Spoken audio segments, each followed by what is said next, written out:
All right, can everybody see the screen? I know this pillar's kind of in the way. If you can't, you're going to miss some good pictures. So I'm testing out some new slides on you. We will test your geek cred tonight. If you don't laugh, you're probably not old enough to get some of the jokes. So you'll hate yourself if you laugh. So how many of you guys have heard of Elasticsearch? All right, there's too many. How many of you have not heard or used it before you saw this meetup? A few. Okay, good. Don't be shy. I want you to raise your hands because I have to go through some slides, and if you don't raise your hands, I can't go through them. So we're going to assume that some people in this audience have not heard it or used it. So I'm going to cover really briefly what it's for, and then for all of you that are familiar with it, I'm going to cover what's new in 1.0. And then I'll show you guys a little bit of a demo because I'm working on some new data that I found online, and I'm trying to find cool and interesting visualizations for it, so we can kind of talk through how I would do that. And then once I'm done, we'll have the guys at HootSuite come up and just have a conversation about how they're using it. And then, you know, feel free to jump in and ask questions as we go. So, all right. So, quick overview of Elasticsearch. It starts with a quick history of search in general. So, why do we search for stuff? Well, how else would we find this? Oh, thank you, thank you. I think everybody here probably lives in the Northwest. Maybe some of you grew up here. This is kind of an iconic thing. Although they found it in Texas, I read a couple weeks ago. Or this. How would you find this? By searching. Or even this. I always like to theme my presentations with something that has to do with the company that we're at, who's hosting us, and also the country that I'm in. So I typed in Canadian owl in Google, and I found that. So what do you know? All right, so that's why we search, is to find stuff, obviously. I can't remember the last time I actually typed in a URL. I rarely do it anymore. I just type in Chrome what I want, and it typically takes me where I want to go. And I think that's part of the power of search.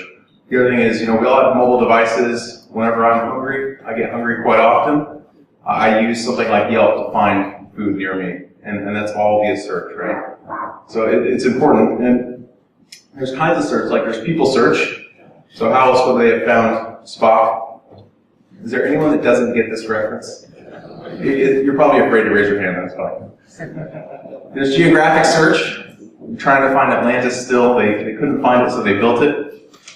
There's scientific search, needle in a haystack type stuff with lots and lots of data. But, you know, for us, I'm here to talk about specifically data. And when I talk about data, I'm specifically talking about structured and unstructured. So I formatted this in JSON. No surprise, because Elasticsearch uses JSON as its data format for storage. And this is a combination of structured and unstructured. And at the end, I'll show you another example of this data set that I found. So, you know, this has name value pair, which is really easy, right? I can just do a search for name equals Steve, no problem. But the stuff in the about, like I'm a Seahawks fan, and if you're not, I'm sorry, we won the Super Bowl. There's nothing that you can do about it, finally. You know, I'm a husband, father, pet owner, but that's not a name value pair. You know, that's something that you would have to search for. And I also golf in my spare time, and I play the occasional video game. So again, this is a combination of structured and unstructured data. So if you want to combine search and analytics on structured and unstructured data in a scalable way, what do you use? Well, no surprise, Elasticsearch. So Elasticsearch is all of these things and more. So I think most importantly, it's open source, and I think that's one of the reasons it's become so successful and so popular, is because it's really easy to download it, try it out. We have this thing called the 10-minute test, so if you can get it up and running in 10 minutes, you're golden. And I believe that you can. No one should have a problem getting it up and running. You download it, install it, and go. It's also built on Lucene. So Lucene is an information retrieval library that was built in Java years and years ago. How many of you guys have heard of Lucene?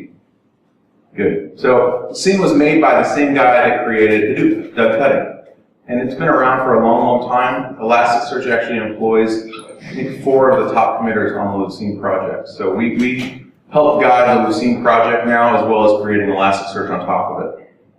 And one of the problems with Lucene, there's few, is that it's not distributed by default. It's meant to run in one Java process. And if you want to use multiple, you have to do a lot of work to do that. And I say, why would you do that? Use Elasticsearch for that, because that's exactly what we did. We took Lucene and we made it distributed. So now it scales just like you would scale a Hadoop environment. You want more data, you want more nodes, just keep adding. And then it's all a RESTful API, so we could have created a Java API, but we have a full RESTful API which opened it up to more than just Java people, because Lucine's built in Java.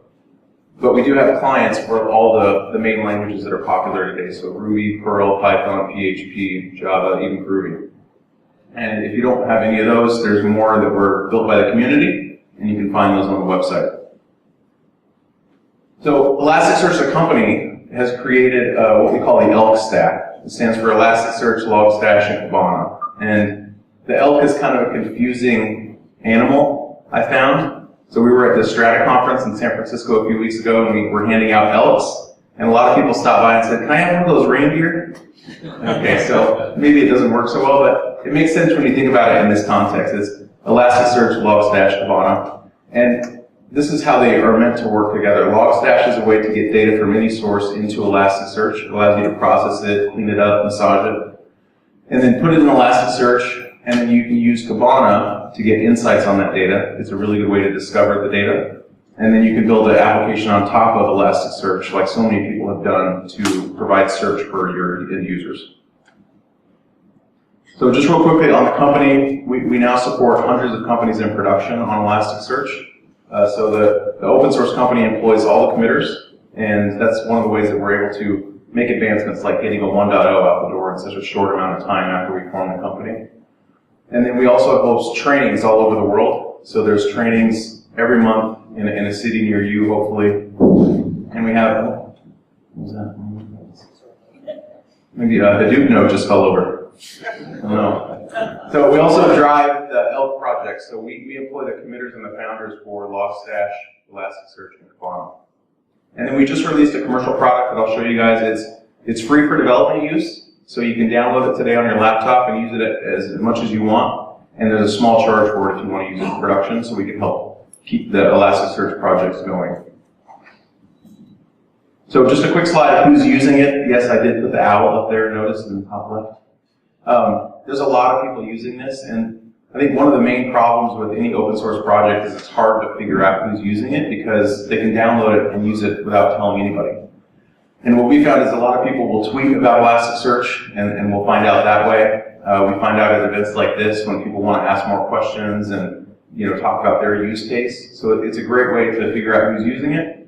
And then meetups like this. So Netflix, Facebook, GitHub, Atlassian, all these companies in our HootSuite have hosted us as Elasticsearch at a meetup to talk about what it does, and then go over, kind of best practices and things like that. And typically we'll record them if we can.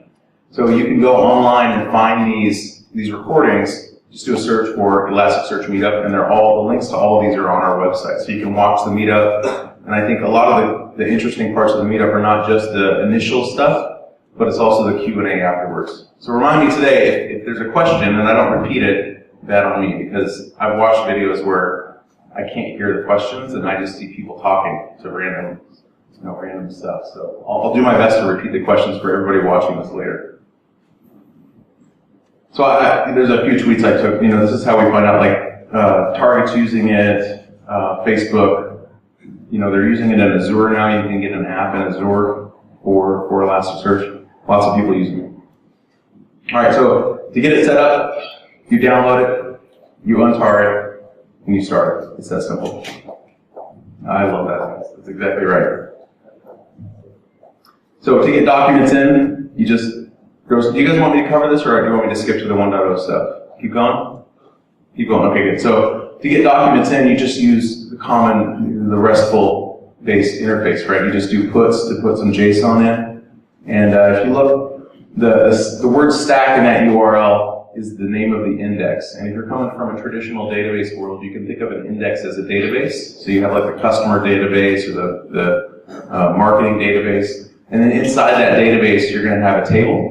And the table in Elasticsearch could be considered the question. And then the last thing is the ID. And that JSON becomes the row. So just think database, index, table, type, and then row, document. It's a great way to think about it. And then to get data out, same thing. You just do a curl get, put the ID in, and you're good to go. And then same thing for deleting. So to do a search, it's Elasticsearch after all. So you can just put in an underscore search, and by default, that's going to search everything. So you may or may not want to do that, but it's a really quick way to just test that it works like you think it should work. And then you can do really advanced queries using the query DSL, and that's all expressed via JSON. If you want to use one of the clients, then you can use the client language dynamics to do the queries in that. And as you can see, the query DSL is really powerful. It allows you to do queries and filters, and I'll talk about the difference in a little bit. But you can do certain things like boosting a title, so you can search for the same word in two fields, but make one of more importance than the other one. And be careful; it's important to maintain trust with your users. If you boost all your own ads, people probably aren't going to come back. So filter when you can, query if you must. Now, the reason this is important is because a filter works by slicing and dicing your data in big swaths. Like, you wouldn't want to say, show me all tweets that mention owl, for example. That's going to be a lot of data. What you should do is search for tweets that mention owl within this time period. And when you say filter it by this time period, you're going to slice out a massive data set and just get down to that one little time period. And filtering is very, very quick. So when you do a filter and then do a query within that filter, you're going to get the best possible result. And this also applies to when you do faceting and aggregations, which I'll get to. Is filtering only by time? No. So sorry, you can filter by a lot of different things. I just mentioned that as an example. Yeah. So you can say filter all the Elasticsearch tags in all the tweets. So say filter the tag field must equal this. But filter is only good for exact matches, and it doesn't do any boosting. So that's something to think about. And then this is just an example of a query DSL and how advanced you can get. And notice at the very bottom, if you can see the screen, sorry, it's kind of small, there's this thing that says ags, and that's short for aggregations, and I'll talk about that. That is a new feature in 1.0. All right, so aggregations. So if you've been using Elasticsearch or you're just getting started, you'll see this term called faceting. And it's everywhere in the documentation, it's everywhere on the blogs, because that's what we call the analytical queries that you could do in Elasticsearch.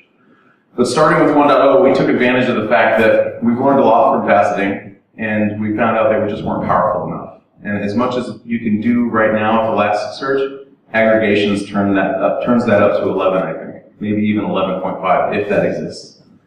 Aggregations allows you to do things like terms plus range plus averages. Whereas before you could only do just terms and statistics.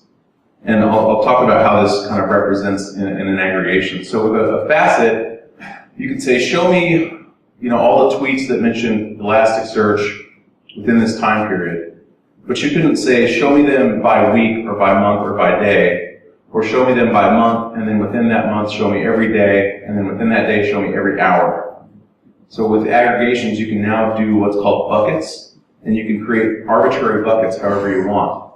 And then within that bucket, you can nest aggregations. So think of it as, kind of a recursive thing. You can go down and nest buckets within buckets, and then at the end, you'll have some metric that you want to calculate. And if you do a search for aggregations and Elasticsearch, you'll find a blog post that Shelby Sturgis did. He's one of our UI developers. And he took the NFL data that I'm going to show later. And he was able to get some really cool stuff just with a really simple aggregation, like putting top quarterbacks and their touchdowns in this data set, and just show me the top 5 quarterbacks with all the touchdowns, and then within that show me all the players that actually made the touchdown. It's really cool, really simple. So these are all the types of bucket aggregations you can do. I don't want to spend a lot of time going over all of them because you can read about them, but one really important one that I'm finding out about a lot lately from customers is the geo-distance one. So if you think about, Yelp uses the geo-distance a lot because I tell it I just want to find restaurants within 10 miles from me. I don't want to be driving down to Seattle to go eat. I want to stay here. And, that's using a geo-distance filter, and you can get statistics about the distance. So you can say, find me everything that's within 1 mile, within 5 miles, and within 10 miles, and then within that, show me 4 stars, 3 stars, 2 stars, and then within that, show me how much they cost. So it gets really, really powerful when you start combining these ideas in your head of being able to nest these together. And then you can do the aggregators, so the metrics. You can say count and then stats and extended stats. I'm not going to get too much into that, but that's like standard deviation type stuff. And then you can do averages, mins, max, and sums. Is that mean? Or What's that? is it just the mean, or is it like both? Just the mean right now. If you know, it just came out, so there's a bunch of documentation. I'm not even through it all the way yet. So it may be in there, mode and stuff, but I know standard deviation's in there, so that's a good one to look at. And thanks for asking. If you guys have more, oh, and I didn't repeat the question. He was asking about mode and mean. So average mean. Yes, that's true. That's true. Yeah, so documentation will explain all. I don't know it all yet because it just came out, so I'm still learning. All right, so snapshot and restore is another highly requested feature, and Elasticsearch up until this point was not very easy to back up and restore. This is basically what you had to do. So you had to disable flushing, which meant don't flush anything to disk. I'm going to do something, and I don't want you to change anything out from under me. And then you would have to find all the primary shard locations, which was optional but recommended, and then copy all the files for the primary shards using rsync. And then enable flush again after you're done. So then it would write everything to disk, and guess what? New data, let's do it again. Not the best way to do it. So with backup in 1.0, it now becomes another part of the REST API, and you can just execute a snapshot using this. So the first thing we tell it is, I want to do a snapshot, and then you point it to a repository that you set up, and I'll talk about that in a second. And then you give it the snapshot a name. And with this, you can do incremental backup. So you know, the first snapshot is going to capture everything, but it's going to be a point in time, right? And then after that, you can just do deltas. So it's not going to have to take the whole snapshot every single time. And then if you want to, again, of course, you can roll back to a previous state of the index. And keep in mind that when you do a snapshot, it happens on the live index. So if people are using your site for faceting and aggregations or search, they can still use it while you're taking a snapshot. And you can actually control how many resources that snapshot uses while it's happening. You know, we try to allow people to let Elasticsearch be a good citizen by putting in sensible defaults, and that's one of them. And then if you want, you can actually take that snapshot and restore it into another cluster. So a lot of people were using the old way of, you know, disabling flushing or syncing over to do like a active passive type BCDR setup. With snapshot and restore, you can now just do a snapshot and then restore it into your other cluster. It's not real time yet. That's something we're working on for the next release, but at least it's a way to do backup and restore BCDR in a much more sensible manner. So to register a repository, again, it's just a REST command with a JSON body. You give it a repository type, and then you tell it where to go. And that location needs to be a shared drive. So this is important to remember. Some people have already gotten confused about this, is that location has to be reachable by all the nodes in your cluster. So remember that when you're trying to set this up. And then we also support now, I just read the documentation of the day, and we support you know, local shared file system, just, you know, disk, and then S3 and HDFS. So you can back up your snapshot into HDFS, and it will replicate it for you if you want to. And then to start a snapshot, again, it's just a REST command, and then you specify the indexes that you want to do a snapshot of, and it supports the special characters, so you can basically do, you know, anything that matches log stash with a timestamp. Just do all of the log stash indexes. So it's good to follow a naming convention with your indexes anyway, and then it makes stuff like this much easier.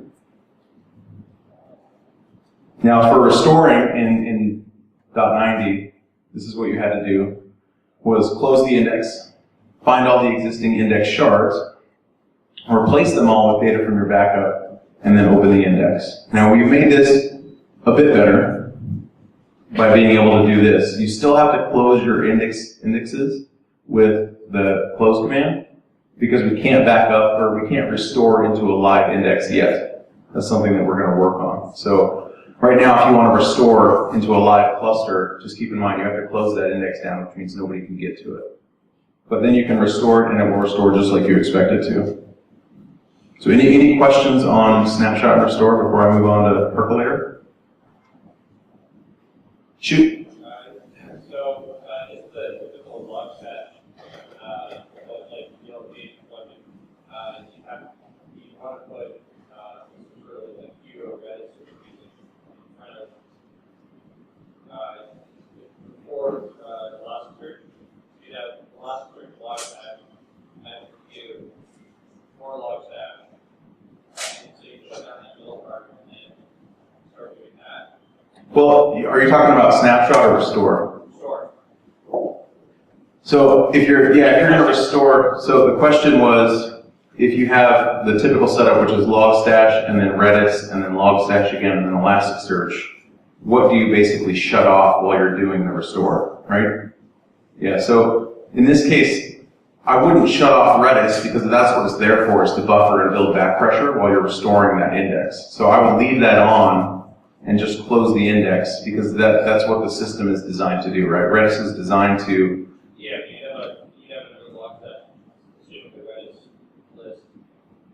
Oh, yeah, you're right. So I would shut that Logstash instance down as well. So yeah, you'd shut that down, otherwise you'd get errors, you're right. Yeah, so you shut down the Logstash instance that's pulling messages off of Redis, and then do your restore, and then turn it back on, and open the index. Yeah, good question. Anyone else? Shoot. You mentioned that you can throttle the resources Elasticsearch is using during snapshots and restores. Can you do that while it's in progress? Well, what, sorry? So while a snapshot or a restore is in progress, can you adjust the resources Elasticsearch is consuming? So the question is, can you adjust the resources that Elasticsearch is consuming while the backup or restore is happening? And that's a good question. I don't know. I'd have to look in the docs. When I think about it, I just see the setting, and that's a setting that you can affect. But I haven't looked to see if you can do it while it's happening. I would imagine you can, and it will just say, oh, I now have more bandwidth for the disk, right? So I can start restoring faster. Okay. Anyone else on snapshot and restore? Nope, okay. So I'll move on to percolator. So who in here knows what the percolator is? And I'm not talking about coffee. I saw one hand, two hands, a few. Oh, good. Okay, so not everybody. When I first started Elasticsearch, this is something that I couldn't wrap my head around instantly. It took me a few reads to get it. But now that I get it, it makes perfect sense. And percolator is search in reverse. So a lot of people think about storing your documents in Elasticsearch and then querying those documents. With the percolator, you store the query in Elasticsearch, and then you submit a document to the percolator, and it tells you which queries matched that document. So a lot of people will use this for things like classification and alerting. So they'll submit every log document to a percolator, and the queries in there look for like 500 errors or certain pages or certain patterns, and then it will say, oh, I matched. And then based on that, you can take some sort of action. You know, all that action has to happen in your client, but Elasticsearch gives you the capability to submit the document and then tell you which queries matched. And the percolator in the old Elasticsearch was not distributed correctly. So we have a guiding principle of Elasticsearch that everything we implement must be distributed by default. And the percolator was not, so we took the opportunity with 1.0 to write it again and make sure that it's distributed just like a regular index, or a regular type. So when you want to register a percolator, this is how you do it. And notice that you're submitting a query, so this is just like a query you would normally write, but you're going to index that query. And you can add any sort of metadata you want to that query that's not going to be used as part of the query, but this might actually create a black hole somewhere. You can then query on your queries. So you could say, show me all my percolator queries that are of alert type mention. So you can get, you can find your queries that you're putting in the percolator. It's pretty important when you start putting a lot in there. So when you do a percolation, this is kind of the workflow you would do, is you basically submit a tweet to the Twitter index, the tweet type, and then the percolation endpoint. And then that's the document that you would be percolating. And then if we go back to this one, it's looking in the body for Elasticsearch, and when it finds it, it would say, okay, I matched, and here's the query that matched, ES tweets. So then you could take some sort of action on that. Go ahead. Does it store and percolate at the same time, or do these need to tweets steps? Good question. So the question was, does it store and percolate at the same time? And the answer is no. So if you want to use the percolator, you submit a document to the percolator, and then you take an action based on that. That action could be deciding where to index that document, for example. Yeah. But it won't do it at the same time. I believe that we're going to have that later, but I'm not sure. Yeah. Good question. So again, the new percolator, not everybody has used it, obviously, so you probably won't care because in 1.0 it's now distributed and you don't need to worry about it. If you're coming from the .90 days and you're using it, just know that it's much better now. It will scale just like your indexes and types in Elasticsearch. Any guesses what that ASCII art is? Oh, good. You get it. I tried this one in Portland, my hometown, and nobody got it. Sorry, you guys, if you're watching. No one knew. All right, so cat is for the cat API, and a lot of people will use Elasticsearch from the command line. You know, being REST and having curl is just super simple to do. But if you're an administrator or you're an operations guy or girl and you're trying to figure out what's going on with your cluster, it's not the easiest thing to read the JSON that comes back. It can be thousands of lines long, and you could be looking for something very simple like which node is my master node and what's going on with it. So reading JSON sucks. We want to make it easier. Here's an example of doing a cluster state query, and this is the JSON that you would get back. And unless you have maybe like Spock-like reflexes, going back to that earlier slide, you have to do some thinking about which, where that GUID matches to figure out which node is the master. With the cat API, you can just do this. So you can say _cat/master, and then it's going to tell you which node is the master right away. And the question mark V puts the column headers. So if you do it without the V, you're not going to get column headers. So are you drilling down into the fields of the JSON? Yeah. So behind the scenes, it's basically parsing out the JSON for you and then submitting it back, or it's responding back with just a simple text. Yeah. And the reason this is important is because a lot of people use these curl commands and they consume that data in another program, another service. It's not always for the human eyes. And this makes it much easier to just parse a line with 5 words than a huge JSON document. So you can do counts, and then here's everything else. So you can do allocations, health, master, all the nodes, see what's doing recovery, shards, and indices. And so that's the cat API. Now, it's great if you're an admin and you love the command line, you live by the command line. I'm not a command line guy, so I like to use the UI, and I'll show you the UI in a minute. All right, so last thing for 1.0 that I'm going to talk about is federated search. So a really good use case for Elasticsearch is having multiple clusters all around the world, and there's a lot of people doing this. But if you have multiple clusters, to query those clusters, you have to submit a query to each one. And it's not the most convenient thing. So we created a new node type called the tribe node that allows you to do federated search across those clusters. And initially, it'll allow you to do search. You can block all writes so that it's not, someone can't just fire up a tribe node and start talking to your clusters. And then it works almost the same as a regular node with a few caveats there. So duplicate index names are not supported. So whatever index, if there's 2 indexes with the same name in 2 different clusters, it will return results from the first one that it finds. And I think eventually we'll figure out a way where you can signify, which one you want to see. So this wouldn't be a good tool to use if you wanted to query your master cluster and then your slave cluster, like your BCDR cluster. Because it's just going to use the first index that it finds and you won't know. And then you can set write not allowed, like you wouldn't want someone creating an index with the tribe node, because where is it going to create the index? Right? There's destructive stuff that you can do that we've disallowed with the tribe node. And if you find a bug in it, please add a GitHub issue. It just came out, so we're testing it out. Any questions on federated search?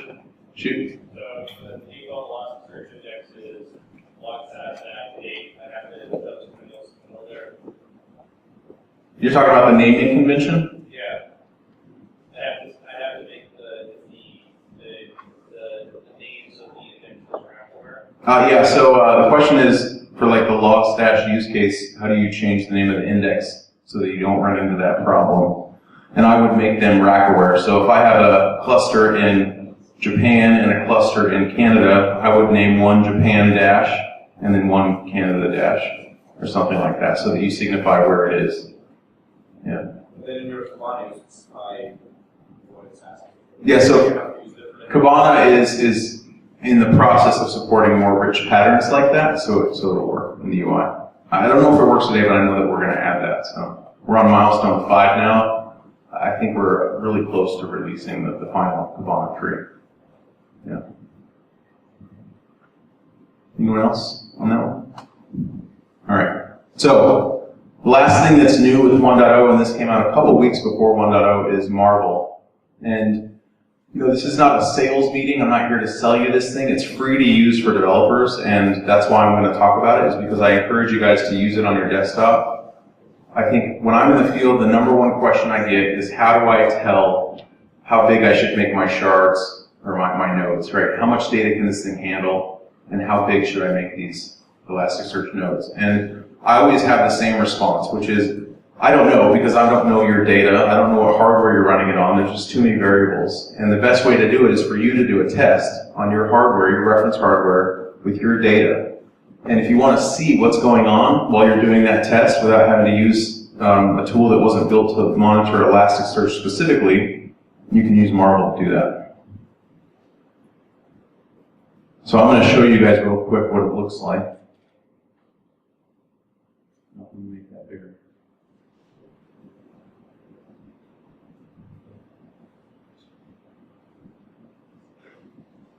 Is that big enough for everybody in the back? Perfect. A little bigger? I think that's as big as it gets before it starts to go off the screen. So basically, when you install Marvel, it's just a plugin. You can install it just like you would install any other Elasticsearch plugin. Use the command line, execute the plugin command, do an install, and then tell it to go install Marvel. And when you install this, you need to install it on every node that you want to monitor, because it's going to collect metrics and send them to Marvel. And guess what? Marvel uses Elasticsearch to store its metrics. Hopefully that's no surprise to anyone. We thought about trying primary shard Mongo, but no, just kidding. So Elasticsearch exports these metrics, and all these metrics, by the way, are accessible via REST. So if you want to get them into another monitoring tool, you can do that. But the ones that we put in Marvel are the ones that we care about most, because we help customers tune Elasticsearch and help it recover from failure or whatever all the time. And this is how we want to do it now. And these are the metrics that we look for. So these are the ones that we expose right away. And you can see very first thing is like a cluster summary. So the name of the cluster and what status it's in. I'm in yellow status because I only have one node and my replicas have nowhere to go. So if I were to add a new node, it would go to green. And you can really quickly see how much data I have on disk, how much CPU and memory that I'm using, and what my uptime is. And then, I can see some basic stuff like document count, search request rate, indexing request rate. And you might wonder why the indexing request rate is actually showing anything, because I'm not running JMeter or anything like that in the background, but by default, this will monitor its own indexes. So it's actually showing you the rate at which it's storing metrics in the Elasticsearch node. So then down here, you get a list of all the nodes. You can filter however you want. And if you have a lot, you can go into compact mode, so it will just show the sparkline. And then you can see all the indexes. So I have a Logstash one, a Kibana one, NFL, and test. So if I go into the NFL one, now I can see just the stats for this index. So I can see number of documents, indexing rate, and I haven't indexed this data for a while, so there's no rate, and then the shard query rate. And the reason there's a little blip there is because I was just using Kibana to mess around with that data. So those queries will show up. And there's all kinds of metrics in here. So you can just click on these and see what we're pulling out. And a lot of people will say, how big is my index on disk? And it's right there. Really simple to see. And then if you want to see how much memory you're using, this is a great way to look and see when you start doing a lot of fasting and a lot of queries, this will tell you what your memory looks like and where you might be able to tune it. So again, free to download and use in development. Two other things that it comes with is this thing called Cluster Pulse. So a lot of times when you're trying to do root cause analysis with anything, it's typically, like one of the first questions I ask is, what changed? So I want to know what changed, and I'll typically look around the time that the problem started. And this allows you to go into Elasticsearch and see, based on a time, what events happened at that time. You know, did a node fall over? Did some shard data go missing?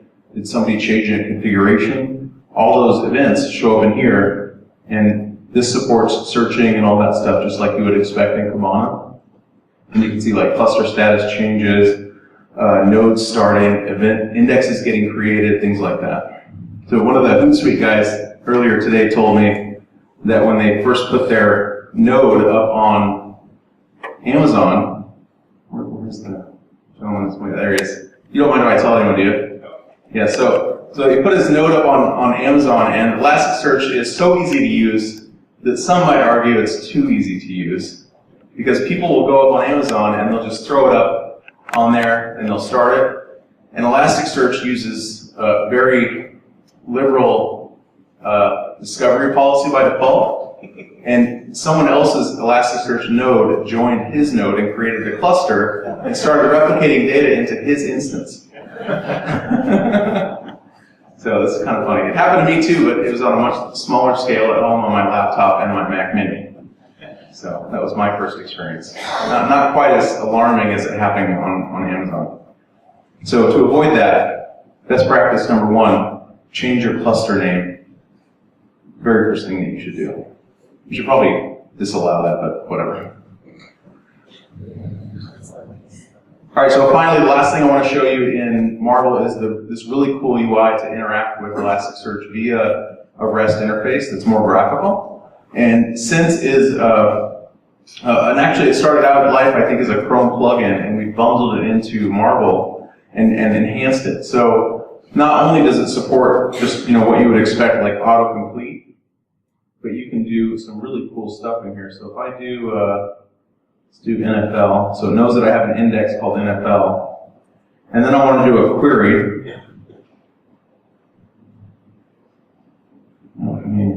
Oh, I didn't put search. So I want to search. Now that it knows I want to do a search, it's going to say, okay, there's query. And then I can say, what kind of query do I want to do? Let's do a match query. And then what field do I want to use? I'm not sure. So let's start typing. And it tells me all the fields in that document type. This is really, really powerful. So I could do, let's do description, and then text. Let's do fumble. And there's the data. So it's a really great way to just kind of explore how to use the query DSL. And then if you're in production and you want to use Marvel to administer your cluster, you can execute some of the more destructive, careful commands in here, right? Like shutting down your entire cluster via a REST command. So very, very cool tool. I highly recommend you use it, especially for development. This is a really powerful way to explore with Elasticsearch. And we're releasing a new version in a week or so that will support autocomplete for the aggregations API. So this is the one that I have down here. Right now it doesn't support that with the release that you can get online. But when we add that, that's going to be a really good way for you guys to just kind of start understanding how to use aggregations and how to nest them and get really good insights out of your data. So any questions on Marvel? No. And if you're wondering about the name, as I was, and if you ever wonder about when Elasticsearch starts up and creates a new node, it automatically gives it a name. And those names might look familiar to some of you. It's actually pulling from a list of over 3,000 Marvel characters, because Shai Bannon, the founder of Elasticsearch, is a big Marvel fan. So every time it starts a new node, it gives it a name from a Marvel comic. So let's see what's mine right now. Chief Examiner. That's kind of boring. I did a demo for a customer once, and it came up as Black Death. That is awesome. Can I ask a question about percolator? Yes, go ahead. So when you get a new document that fits search, how does the other, like whatever you want, get notified about it? Oh, so the question is, how do you get notified when you submit a percolator request? And basically, you get notified via the response back. So if you submit a document to the percolator and a query or queries match, it's going to respond to you with those queries that match, and then it's up to you to take action. Okay. Elasticsearch isn't going to send email. It's an internal joke that I was trying to do a search to get my inbox to 0 forever, but it's not going to do that right now. Yeah. All right, so any more questions on anything I showed you guys? A few more slides. All right, so if there's one thing I want you to take away besides everything I just told you, it's that if you think search isn't important to your users, I know it is to me, you can always go back to this. Good, you guys got it. Someone said it, I was going to say it, but everybody that's seen this movie knows the line that goes with this scene. I think it's apropos for that kind of thing if you don't use search. All right, so that's all I have for the presentation. I was going to show you guys a Kibana demo if you're interested, just so you can kind of see how to use it and show you that data set that I found that you guys can all download and try out, by the way. I do realize that I'm in Canada and the NFL is only in America, or the US, the lower 48. So I apologize in advance, but I'm a huge football fan, so it was really cool for me to get this data set. So to index this data, it came in the format of CSV files. And if you go to that blog post I mentioned that Shelby created, he has a link to the blog post that somebody put up and exposed all the NFL data. So from the year 2002 to the year 2013, it has every play from every game. And as the years progress, the data gets better and better. So there's some fields in like the year 2013 that weren't in the year 2002. And I've indexed all of it here. And when I indexed it, I used Logstash and I wrote a custom grok filter to pull out the fields so that it indexes everything correctly. And there's one interesting thing about this data that I haven't fixed yet, and that is that in the stats, as an NFL game goes on, it progresses, the timing data in the messages, and I'll show you guys this, is actually backwards. So it counts down from 60.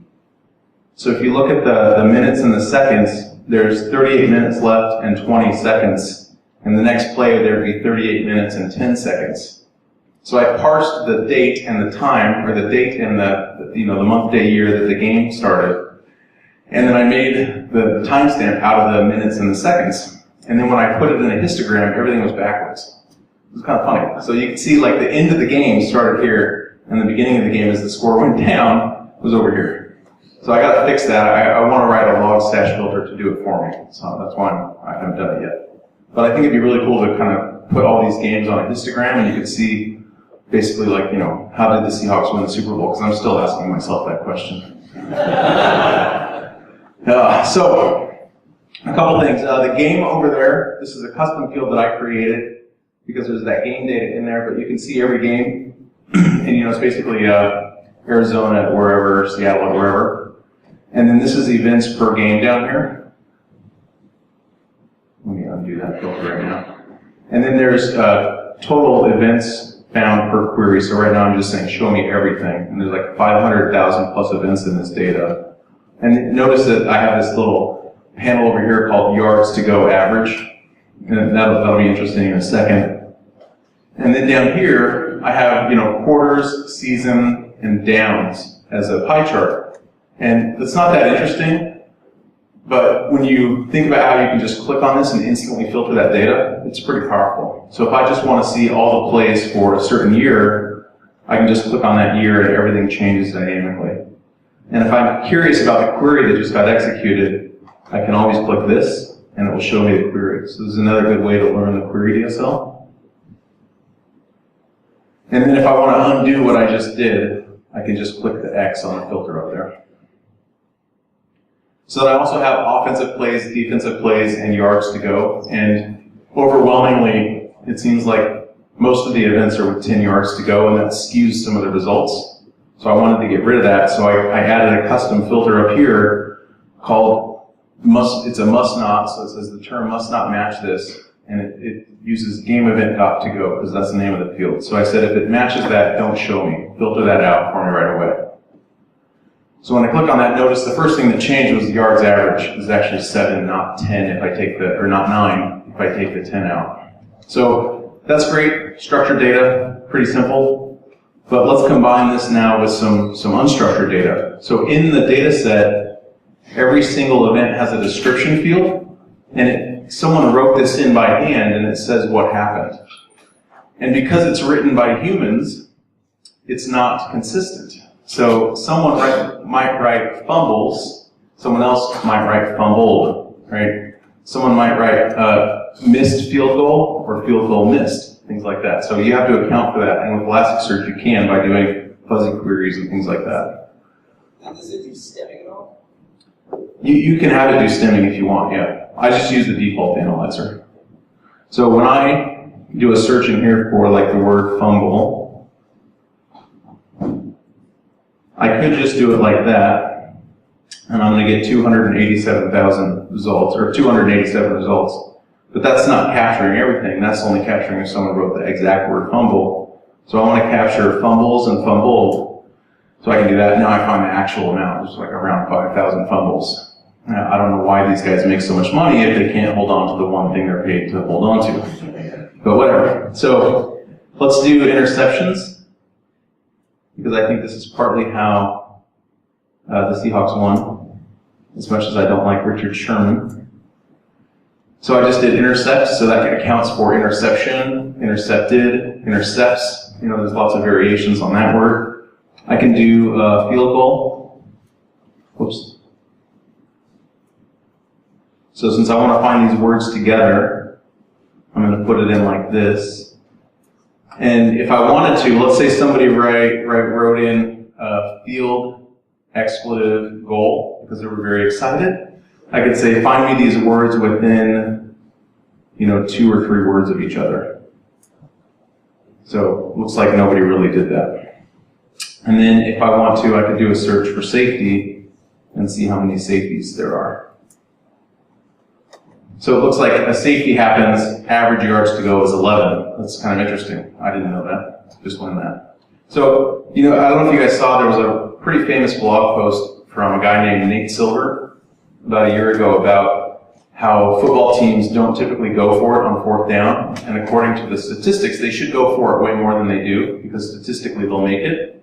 And with this type of data set and a tool like Elasticsearch and Grafana, you too can be a Nate Silver. You can take any kind of data you want and just start discovering it. Like, I downloaded the Stack Exchange data. So on Stack Exchange, they have all those forums, and you can download their data.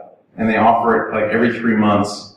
So they'll do it in 3-month chunks, and then they'll offer it like today for the whole time since it's been around. And it comes out in XML, so you just gotta do a little converter and then index it. And I indexed the gaming forum just because I was curious to just, do some spelunking in the gaming forum. And instantly I found the most popular games were Diablo 3 and Skyrim. And I had it charted on a histogram, and it showed a clear spike in when these games got popular on the forums. And so I did a little search, and it showed, like May 13th, I think, for Skyrim. So I went to Wikipedia, and that happens to be the release date for the game. And the same thing, 6 months later, Diablo 3 comes out, and there's a huge spike in comments. And I didn't know that. It was just really cool to be able to see that without having to do anything other than add a histogram panel in Grafana. So pretty powerful stuff. And right now, Grafana does not support aggregations, and we've been hiring a few engineers to build out more and more visualizations for Grafana. So we're adding aggregation support and more visualizations as we go, but not as we speak. And internally, we use HipChat. Have you guys heard of HipChat? Yes. Which, by the way, is powered by Elasticsearch. Go figure. And they keep posting screenshots of all the visualizations they're building, and I'm chomping at the bit to get a hold of these. And I know that when we see them as a community, we're going to love them because they're really, really exciting. So stay tuned to the blogs and our Twitter feed, and you guys will be the first to know, like me, when we release that stuff. All right, so any questions for me before we bring up the HootSuite guys and just kind of have them talk about how they're using Elasticsearch, and then open up for general purpose Q&A? Nope. All right. Yes. Oh, is there one? Sorry. Yeah, actually, So I have a comment and a question. The comment is, I don't know if you've heard, but Richard Sherman is the best corner in the game. And my I've heard that. But wait, for the people on the video, you just said Richard Sherman is the best corner in the game. I know Uri Bonus, one of our founders, is going to hear this, so Uri, that comment was for you. And my question is, in some of the release notes that I saw for version 1.0, lot of people were saying that they're using Elasticsearch as sort of just a general NoSQL database. Yep. And is that more of a common use case? And if you can talk sort of about the pros and cons of using it as like a primary data store versus Yeah. So to repeat the question, or comment / question is, it seems like a lot of people are using Elasticsearch as a primary data store, NoSQL data store, and is that good, bad, ugly? What is it, right? So I think yes, that's a very common use case.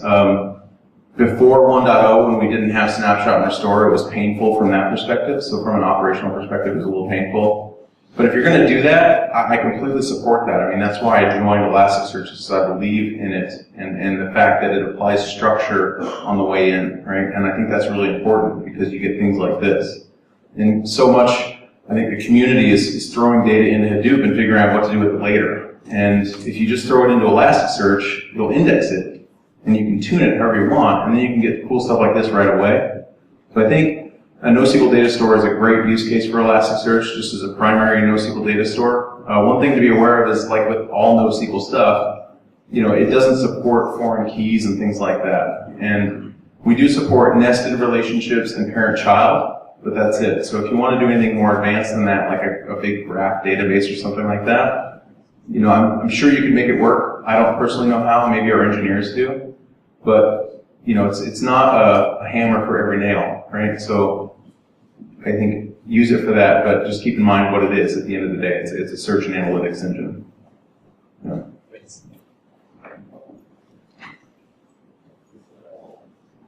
Just push the button on the bottom.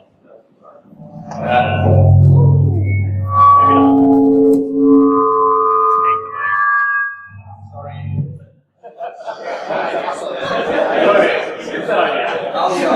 Was that a sound effect from Spaceballs? It might have been. Just for you. So, I guess, is there any headway in making the re-indexing a less painful thing? We don't apply additional criteria to an existing index. Right now, we use like Streams API and do a lot of non-trivial steps to get it out there.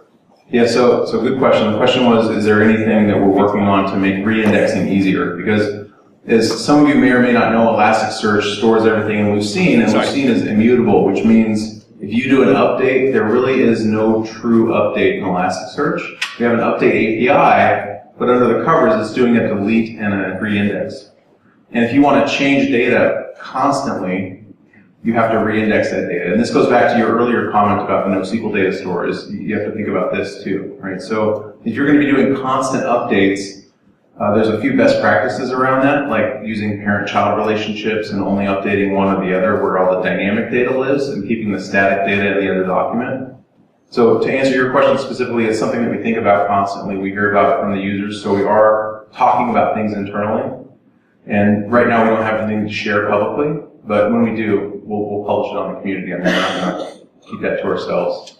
So yeah. My question was more in the spirit of not like a constant update, but specifically for Logstash on by default Elasticsearch, like chops all strings and splits everything on space, and normally you have to say like no, there's like a field for certain Logstash calls. So you say do not split it and treat it as like a string.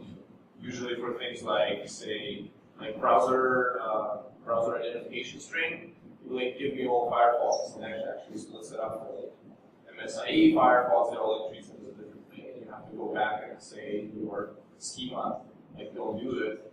So all of your previously collected logs from Logstash are kind of useless at that point. Yes. So this is a good example of when you should, try and get a better handle on what your data looks like and how you want to query it before you go into production, right? So honestly, with any tool like this, it's so easy to use. It's easy to just turn it on and then have to figure stuff out later. Like, oh, I didn't mean for you to cut that string up like you did. And if you want to change it, it only applies to the data that you index from then on, right? So I totally understand what you're saying.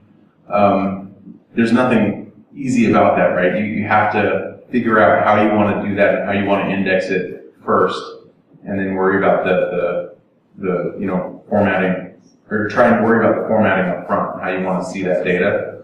Now, because it's a search engine, it's not the worst thing that you index it all like that, because you can do fuzzy queries and things like that and phrase matching. So it's not the worst thing, but Kibana doesn't support the full syntax for the query DSL just yet, and I'm hoping that in the future it will. I have to ask Rashid about that. But eventually, if that happens, it'll make that problem less harsh, right? Yeah. Anybody else? All right, awesome. You guys want to come up?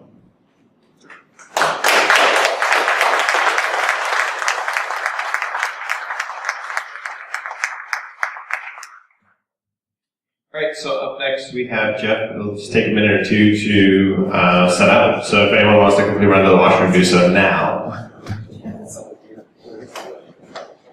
Yeah, washrooms are other door to your right.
All right, I'm presuming everyone is back. So take your seats, quiet up. And next up we have Jeff from HootSuite.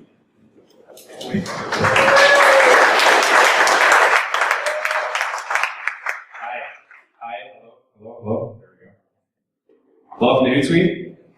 If you haven't been here, I wanted to suggest to Steve if he needed a tool to look up who's tweeting about Elasticsearch.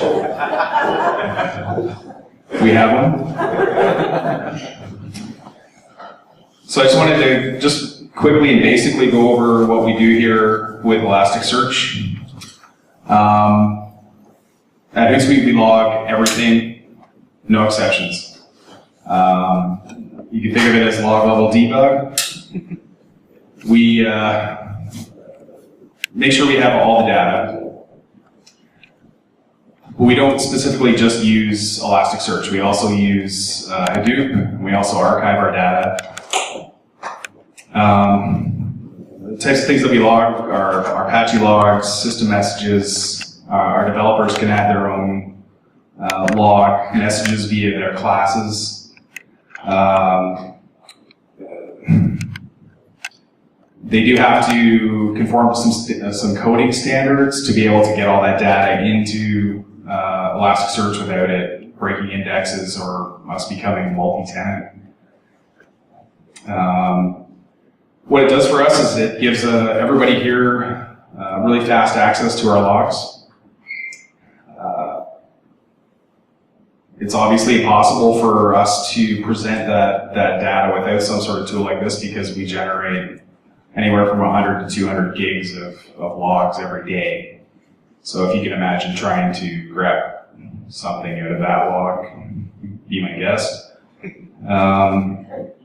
We think of Elasticsearch not as storage, but as search. We use tools for storage when we want to store stuff.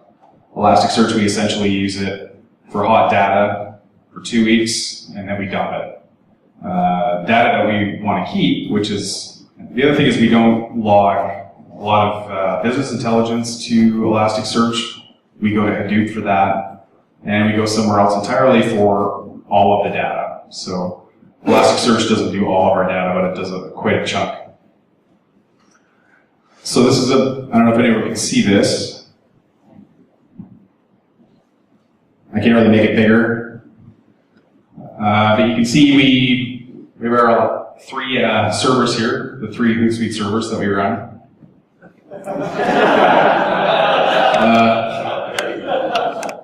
They generate via 2 Logstash. Over UDP, we use DNS load balancing in EC2.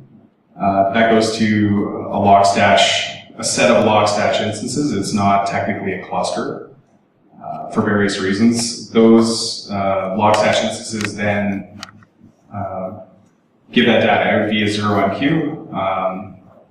Our Elasticsearch cluster subscribes to that 0MQ queue, as does our Hadoop cluster, and we also send that data into S3. Physical stuff, we use, right now we've got 6 M1 extra large servers doing this. That's going to change actually quite soon. We set it up originally with EBS storage with provisioned IOPS, because the searches, what we were seeing was bursts of up to 10,000 IOPS. We managed to respin our cluster without any provisioned IOPS. So right now we're just running with ephemeral IOPS. And so we didn't actually notice this until we lost a shard, and then we noticed. So we also run an HA proxy front end to all of the Elasticsearch nodes, and that's to load balance our Kibana queries. Does anyone have any questions about that stuff? Pretty simple stuff.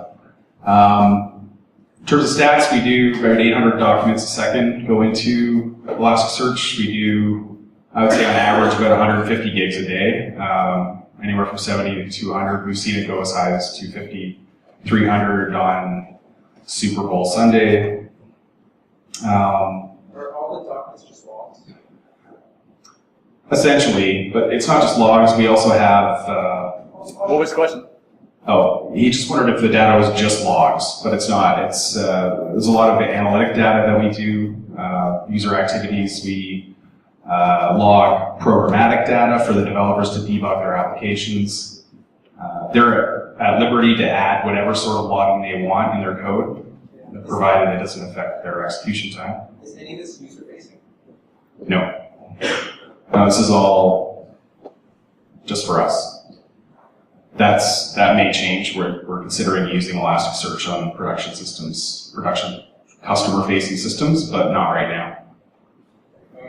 Do you do any separation of your Logstash and Elasticsearch Redis services on these 6 machines that you have? Like, sometimes they say you need to separate some of that stuff, or do you have that full stack on each of these things?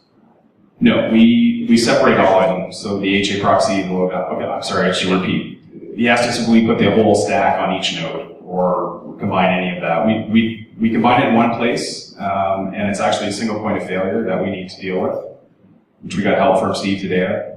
But all of those pieces are all in separate nodes, and they're going to get built out as well as we go to a multi-AZ setup for redundancy, obviously.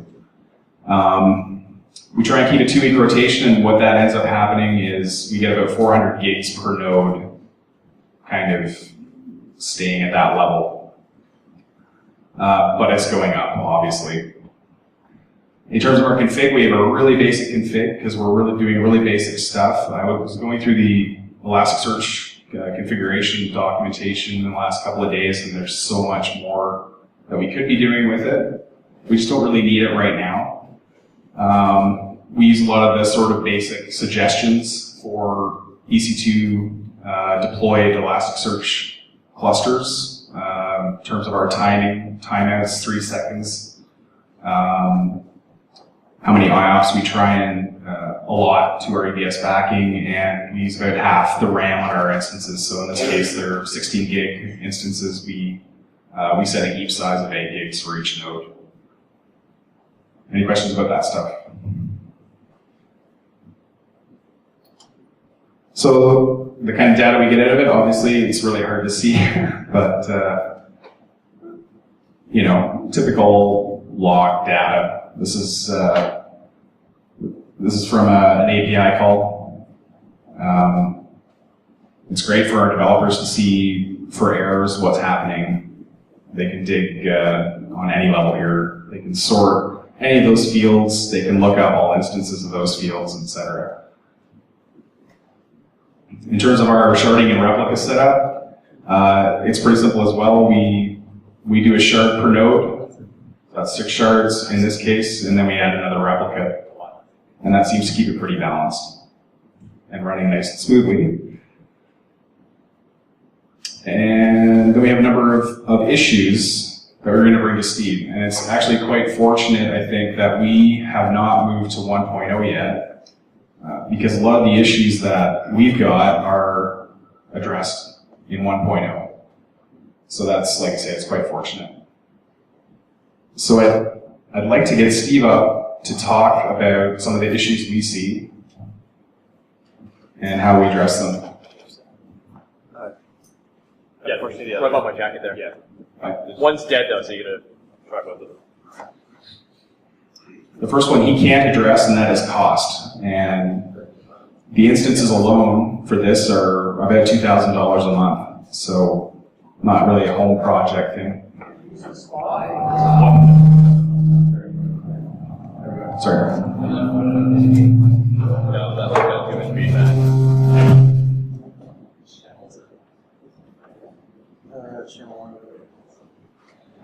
Sorry, why not run it on dedicated hardware?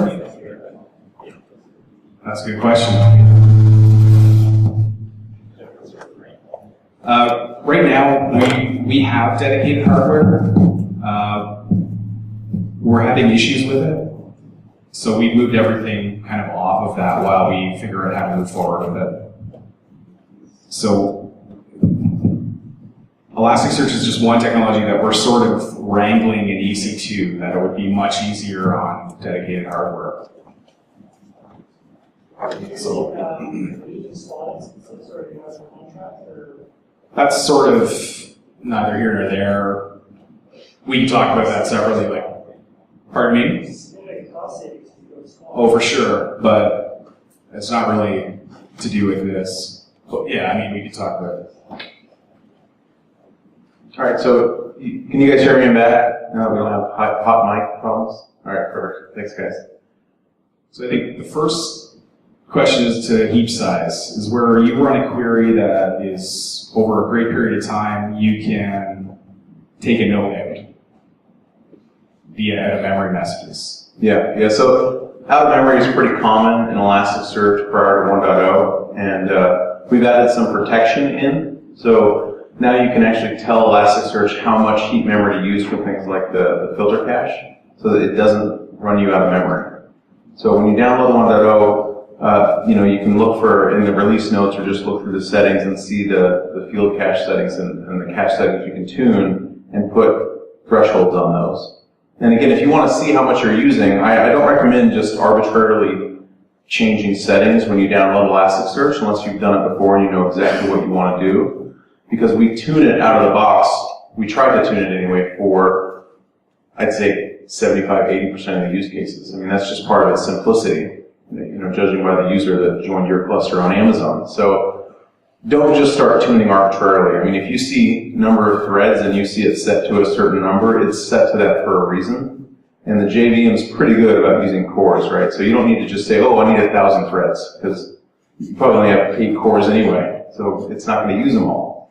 So just remember that. And again, so the memory, the heap size thing, I think you made a good point on one of your slides about using half of the memory for the heap and then the other half for the file system cache. And this is important because not only does Elasticsearch use the heap memory, but it also uses the file system memory. And, it's really good about doing sequential writes and sequential reads, so it takes advantage of the file system cache. So if you get an Elasticsearch instance up and running on Amazon or a machine and you only have 16 gigs of RAM and you give 14 to Elasticsearch, You shouldn't do that. You should leave half of it for file system cache and the other half for Elasticsearch.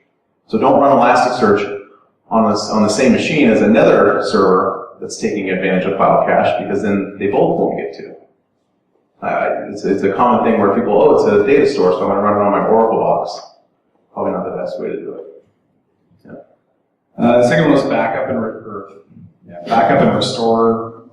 Extremely painful for, at least for our purposes. Our data set is big enough that pulling it down from S3 and recreating it, given that in 0.9 is just, thankfully we haven't had to do that, but looking at what was going to happen there, really painful. Yeah. 1.0. Yeah, 1.0 solves that. I think I covered that sufficiently, unless you guys have more questions about it. One thing I will say is that, like a lot of things in Elasticsearch, there's a threshold for that, and there's also thresholds for how much data it can move across the wire at any given time.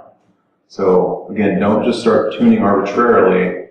Watch first, and then tune.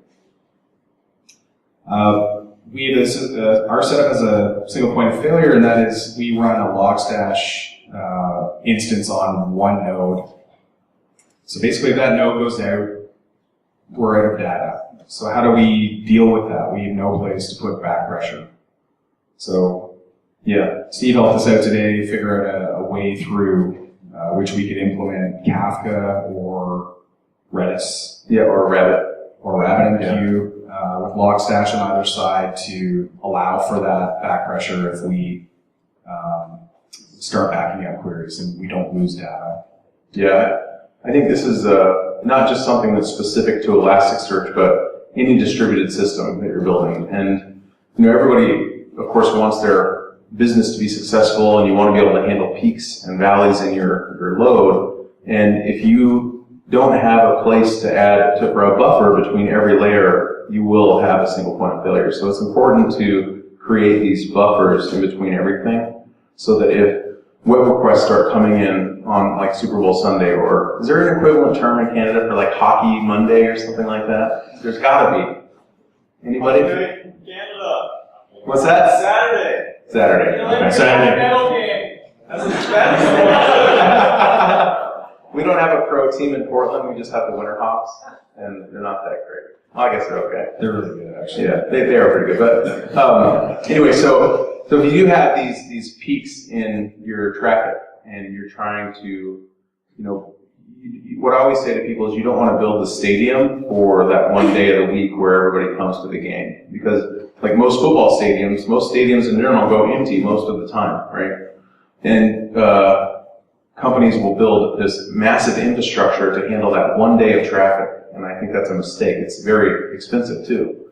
But if you can create these buffers in every layer and every tier, then one can handle that buildup of traffic while the other one is in the process of being scaled. Or maybe it doesn't need to scale because that traffic is only going to last for a few hours. Of course you have to watch that. If that becomes the new norm, it's time to add another node of something, right? So would you deal with priority the same way? Would I deal with priority in the same way? So some messages are more important than others. Yeah, it's a good question. I think you can control that at every layer, right? By having different queues or something for different priority messages. And if you have to drop messages, make sure that you drop the lowest ones first. I mean, this goes all the way back to even Drupal. Like Drupal has a mechanism to say only load the most important modules on my page if there's high traffic, right? So you can decide in your architecture what's important and when to drop messages that aren't as important if the load spikes up. Yeah. When I first started playing with it, I started having issues with the timing of how I brought everything up. The default configuration is to set everything as a master, and then that will elect a master. So when we play with the cluster a little, then when the election starts again, then you have re-indexing occur. There's this huge network cost. Yeah. So how does it get better with? Yeah, it's a fairly common issue. So if you guys watch any of the meetups that we've had that were filmed, a common theme that comes up is this issue of split brain. And this is related to what you were saying about how to bring things back up. And if you follow the best practices for how to avoid split brain, and you can set multiple masters and have minimum number of master nodes and have dedicated master nodes in Elasticsearch, then you could avoid that problem.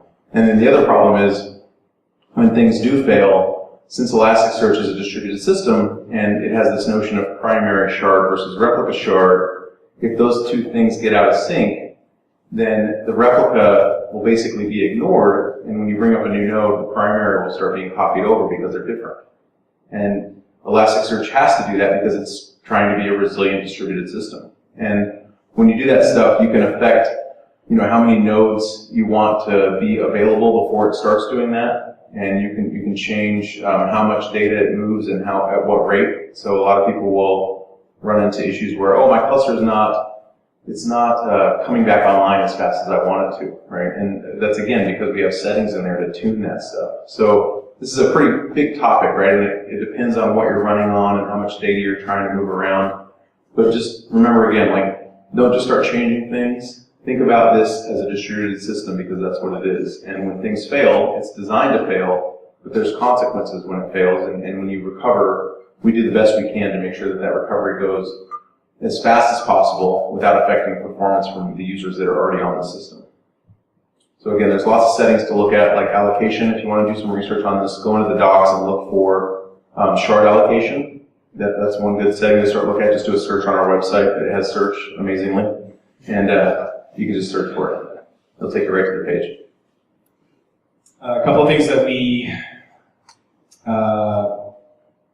EC2 DNS, the story there was basically I was respinning very quickly, working out my cluster. I beat the TTL on DNS. It had gone to another customer. They were running Elasticsearch. I joined their cluster, and all of a sudden we were getting their data, and it was a frightening thing. It was my first week here. I thought we were being cracked or whatever. Anyway, yeah. But we were getting their data, so it was actually not that. Yeah, so moral of that story is don't use the default cluster name. Cluster name. Yeah, cluster name, and then it's really important to fence things off from a networking perspective so that your instances are protected from the outside world, and in that guy's case, the outside world is protected from him. Yeah. We didn't tell him actually. You didn't? No. So I wonder if we could go on Amazon right now, fire up an Elasticsearch node, how many nodes would join that cluster? That's a good test. Should be one. Yeah, that one guy. Whoever it is. Tedious key removal, or document removal, that's where somebody puts something they shouldn't into Elasticsearch somehow, embedded deep in the code somewhere. How do we get it out quickly? Right now, we feel like we have to blow away our entire cluster. There's no really quick way, we thought. But again, that's not really true. Well, so you can do things like bulk operations on your indexes, and you can do queries, right? So I think it's really important to try and prevent that from happening, of course. So in Logstash, be pretty precise on what you're looking for and what you'll allow in versus not, and maybe do a black list instead of a white list, or sorry, is it white list instead of a black list? You can, yeah. Yes, yeah. So try and prevent that on the way in, of course, and if you can't, then there's ways to do bulk operations in Elasticsearch. So if you want to find a time period that you want to delete, you can do that. You can't really go in and mask the data without doing an update. So it's better to, of course, delete that and just do the query and then get all the IDs and then do a bulk delete on those items. Finally, the metrics, which we love Graphite here. Well, we use it really extensively, and we want to know what kind of metrics we can get out of Elasticsearch and into Graphite. Right now, there's a community plugin for that. One guy maintains it. Yep. We think it should be way more important because we use Graphite. So, yeah. So, but at that point this afternoon, Steve told us about Marvel as well. Yeah, and I think it's important to remember that we're building a company around these open source projects, and this is not my first commercial open source company. They all typically try and employ the committers that build these projects and keep them open source, but at the same time pay their salaries, right? Because they don't work for free. And Elasticsearch has exposed all these APIs for getting metrics out. So if you want to continue to use Graphite or whatever your monitoring tool of choice is, you can still do that. You can still get the metrics out of Elasticsearch because all the APIs are open. And we've just taken those metrics and exposed them in Marvel in a way that we think makes sense. And we're going to make that better over time.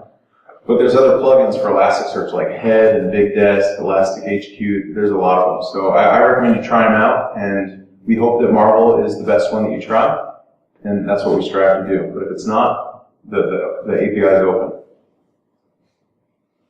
So does anyone have any questions for Steve or myself? Before you moved to, I should say, did you move to Elasticsearch from another platform to segregation? I actually can't speak to that. I was not here when Elasticsearch was implemented. I believe it was the first, I believe actually Hadoop went in first, and then Elasticsearch went in after, as in, a real need for very fast searching. Obviously, Hadoop has not got a fast query language, so. Was that the driver to speed? I can only imagine. Beier can actually speak to that because it was his initial deployment. So. I just asked the same question. He said June. Oh, Just one year. cool. Could you repeat that? Anyone else?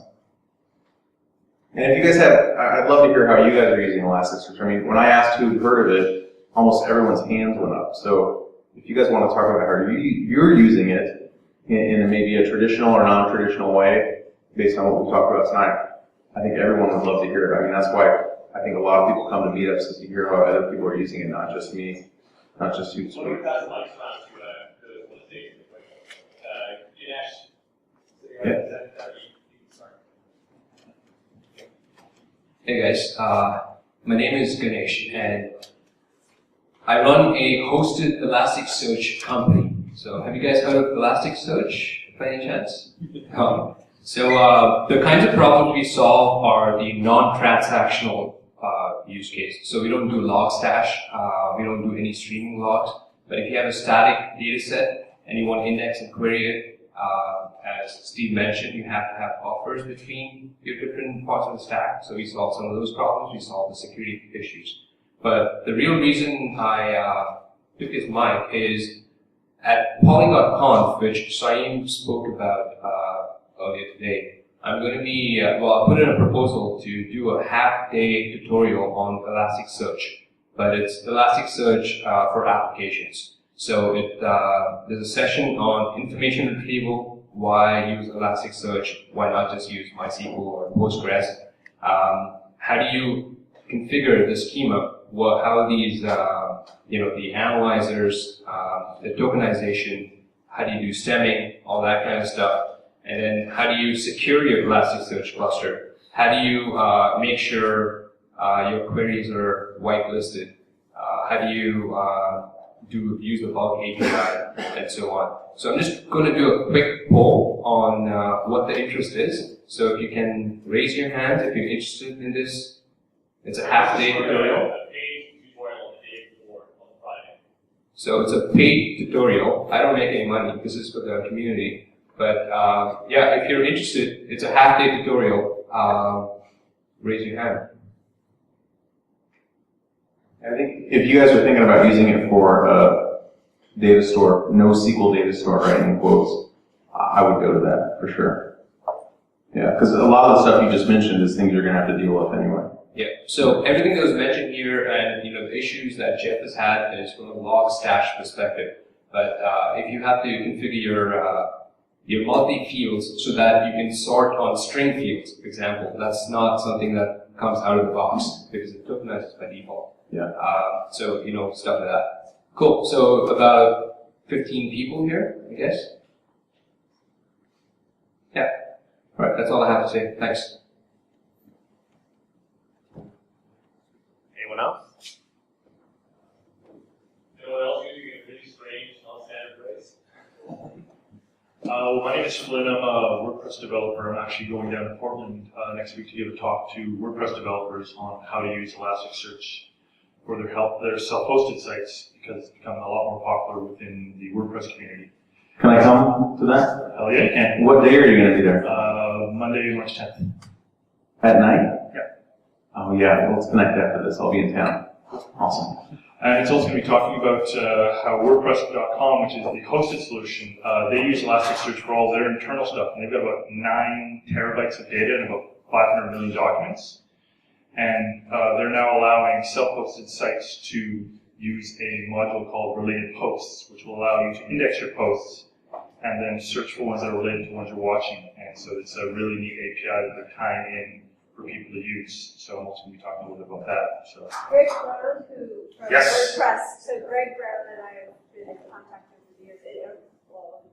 But anyways, he actually wrote a blog post, probably very interesting if anybody's interested in finding out more. He's got a ton of good blog posts. Yeah, and he did a couple on Elasticsearch specifically, and he spoke about it actually in Denver. Yeah, I'm really pushing him hard to come up here. I've been in email with him recently. He's a great guy. I'm really hoping he'll come up here for WordCamp Vancouver, because he's got a ton of information about using it for WordPress and stuff. How's it figuring out the related? How's it figuring out the related? I haven't found out exactly how it's doing it, but it's basically like it's going through, and I'm not really sure which API is using. I don't know if it's just or not. I haven't actually asked him the details on it yet, but it's actually in GitHub, so you can kind of get a sense for how it's being used. Yeah, sure. Yeah, so that's basically it. Awesome, thank you. Hey, by the way, if you guys are wondering who that was over there talking, that's Sandy Boyd. She's one of the account executives with Elasticsearch. And she's from the Bay Area, so maybe the sun we got today was from her, I'm not sure. I felt the vitamin D for like 10 seconds. Anybody else want to talk about anything or ask any more questions? So it's like a general question, Elasticsearch versus Solar. Yeah, that's a great question. I knew you were planted here. No, I'm just kidding.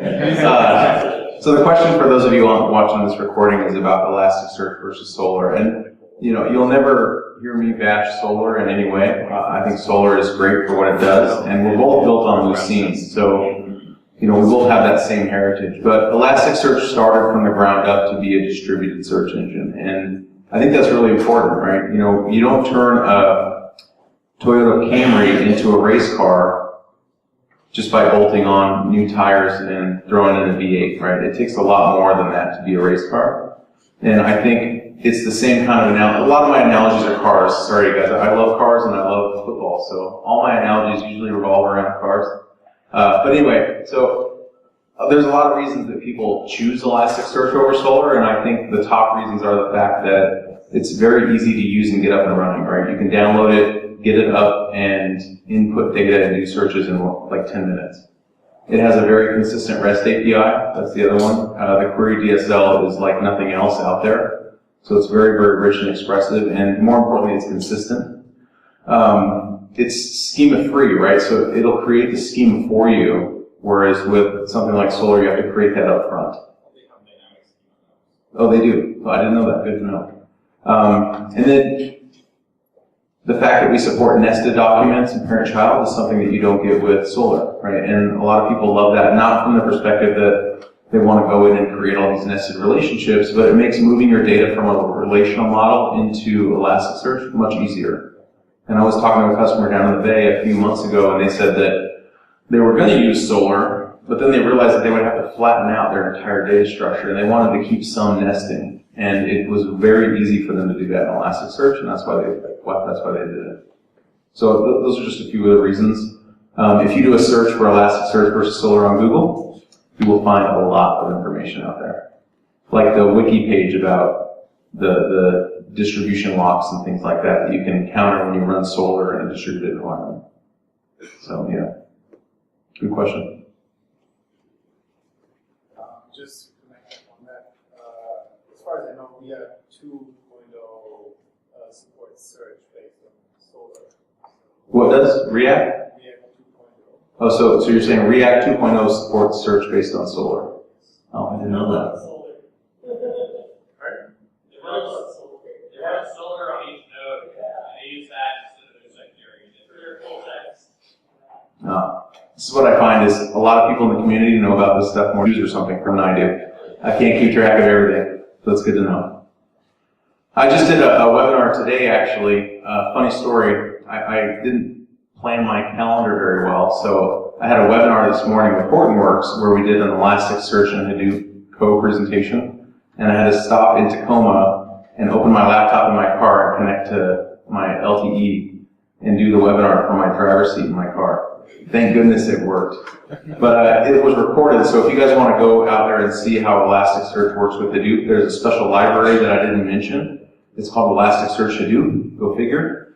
And it was written by our engineers, and it makes getting data out of Hadoop and into Elasticsearch really, really easy if you're using Pig, Hive, Cascading, or the straight MapReduce Java API. Yeah. And guess what? The demo I did was on the NFL data. Surprise. Yeah. Any other questions?